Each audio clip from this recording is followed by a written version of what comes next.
C'est ce coup de sifflet final qui met fin à un mois de dure compétition pour les 12 équipes en lice. À l'arrivée, 3 sortent vainqueurs. La deuxième édition de la Super Coupe CAFO 2024 est un pari gagné pour les organisateurs qui s'en réjouissent. C'est une grande satisfaction parce qu'on a vu que le travail n'a pas été un travail en vain. On a vu des enfants qui ont démontré leur qualité, leur envie surtout du fait du professionnalisme du football. Parce que si même aujourd'hui on a des victorieux ou la défaite de l'un ou de l'autre, mais on a senti quand même qu'il y a un travail du plaisir, de donner du plaisir aux enfants de jouer, c'est ce qui a été la seule chose. Et je crois que ce que nous venons de voir, ça prouve qu'il y a vraiment du progrès. La seule chose que nous avons envie d'améliorer pour la saison prochaine, c'est pour que d'autres équipes participent aussi, pour qu'on soit nombreux.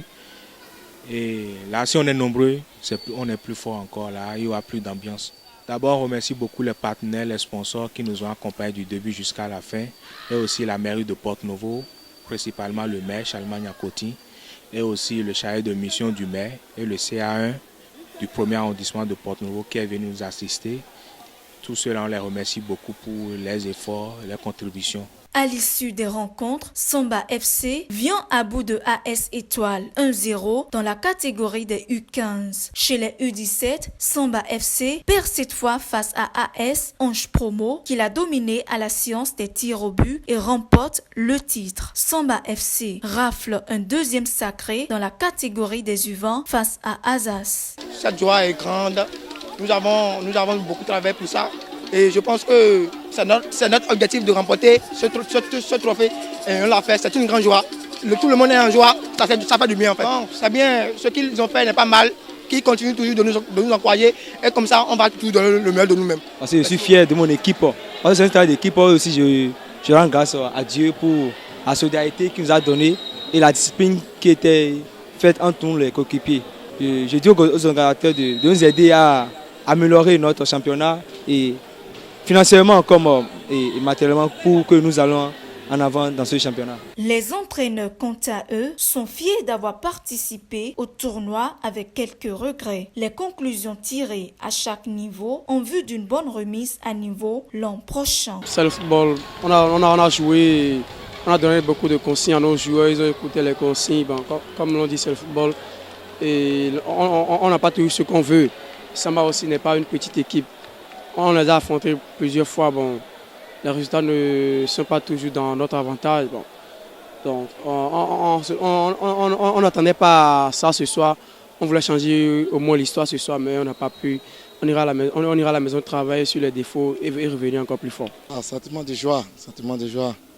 C'est les enfants qui m'ont honoré. Donc, tout le travail qu'on a eu à faire aux entraînements et aux matchs amicaux, ça a payé. Et je suis très content. Bon, les enfants n'ont pas l'habitude de jouer sur des grands terrains comme ça. Et en plus, il y a tellement d'herbe, pas bien taillé.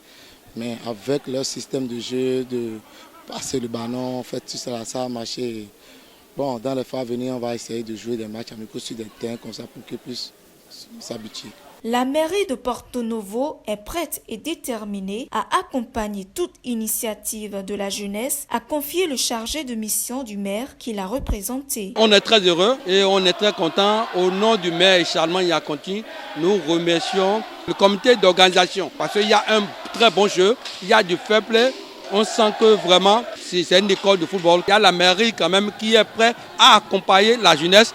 Notre objectif, c'est comment faire pour que la jeunesse puisse quand même nous représenter sur le plan international. Samba FC rentre avec 2 coupes sur 3 et règne désormais au sommet des académies de football du département de l'Ouémé. Rendez-vous en 2025 pour un nouveau challenge avec plus d'équipes, plus d'engouement et plus de victoires.